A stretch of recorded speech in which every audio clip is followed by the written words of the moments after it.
Welcome to The Explainer. Today, we're digging into the mystery behind gold's record-breaking prices. Why has it all of a sudden become so incredibly valuable? And what does it tell us about a hidden shift in global power? Okay, let's just dive right into this. You've probably felt this yourself, right? That feeling that your money just doesn't go as far as it used to. This quote, it just hits the nail on the head. What was once an affordable luxury, a symbol of security, now feels impossibly expensive. But here's the thing. While our cash feels weaker, gold has been on an absolutely unbelievable tear. It's not just a little more expensive. Its value has just skyrocketed. So what is really going on here? Why is this ancient metal suddenly crushing stocks, bonds, and pretty much every other traditional investment out there? Now, look at this. What's so wild about this chart is the sheer difference.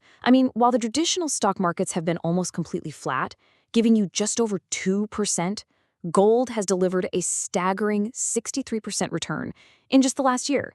This really shows you the mystery we need to solve. This is not normal. So this whole situation, it just raises some huge questions. This isn't just a simple case of supply and demand. As we're about to see, it's a story of global power, of shifting alliances, and a quiet financial revolution that could change the way the entire world thinks about money. So let's get to our first major clue. To really understand today's gold rush, we have to take a step back and look at the one currency that has dominated global finance for nearly a century, the US dollar. You see, for decades, the world trusted the dollar because it was backed by physical gold. But then, in 1971, that promise was broken. The link was severed. For a while, the world just kind of went along with it. But then, in 2022, when the US froze Russia's dollar reserves, countries all around the world had this shocking realization. Hey, wait a minute. Our money could be frozen at any time. And that single act, well, it triggered a silent revolution. So here's the crucial point. Major global players realized they just couldn't be so reliant on a currency controlled by one single nation.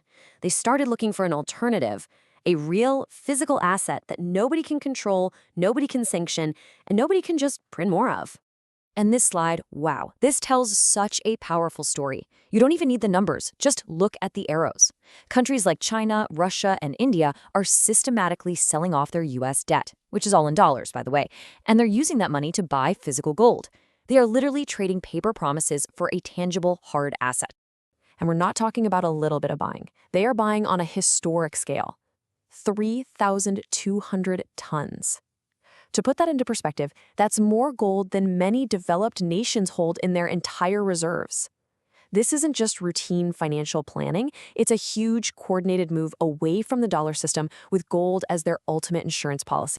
But believe it or not, this geopolitical game is only part of the story. The actions of these central banks created a massive wave, for sure, but there's another powerful economic engine that's pushing prices even higher. Let's zoom in on that. Okay, take India, one of the world's biggest gold consumers. The demand there is absolutely massive, driven by culture, festivals, you name it. But as you can see, they produce almost none of it themselves, less than 2%. This means India has to import nearly all of its gold just to keep up. And that dependency creates this chain reaction that directly affects the final price you pay. It all starts with the global price, which is set in London in US dollars. Then you have to convert that to the local currency. Then the government adds on import duties and taxes. And finally, the huge local demand, especially during festival season, pushes that price up even more.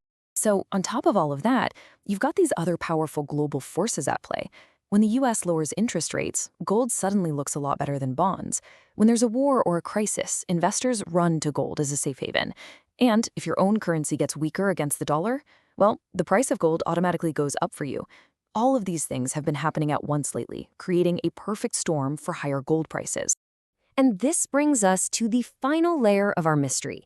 See, it's not just governments and central banks buying up all the gold, it's regular people too, from all over the world. And they're doing it in some new and interesting ways. In the digital age, people are just piling into things like gold ETFs. Now, these are basically funds that let you invest in gold right on the stock market without having to actually buy and store the physical bars. And the growth has been explosive. But here's the crucial part. For every single dollar invested digitally into one of these funds, a fund manager has to go out and buy real physical gold to back it up. So this digital demand is creating a very real squeeze on the physical supply. And it's not just happening in India. In China, the situation is even more dramatic. I mean, think about it. Their stock market has barely moved in 5 years, and the real estate market, which was supposed to be a sure thing, is actually collapsing. So millions of regular people are turning to gold as the only reliable place left to protect their wealth. When the usual investments fail, people go back to what they've trusted for centuries. Okay, so we've untangled the mystery. We've seen the geopolitical strategy, we've seen the powerful economic engine, and we've seen the rush of everyday people looking for a safe place for their money. But what does all of this ultimately mean for you? It really all comes down to this. In times of crisis and uncertainty, gold just reasserts its ancient role as the ultimate safe haven. It's the one asset that holds its value when trust in governments, currencies, and financial systems starts to fade. It is, pretty simply, the world's most trusted escape plan. Now, we're not here to give investment advice, but what this entire situation really highlights is that core principle of diversification. The reason people are flocking to gold is the same reason financial advisors have always said to spread your investments around. You do it to protect yourself when any one area like stocks or real estate runs into trouble. And so this leaves us with a final, really powerful question to think about. Are we just witnessing another temporary spike in the price of gold? Or are the actions of these central banks and of millions of regular people the first tremors of a fundamental shift in how the entire world values money and power? That is something to think about.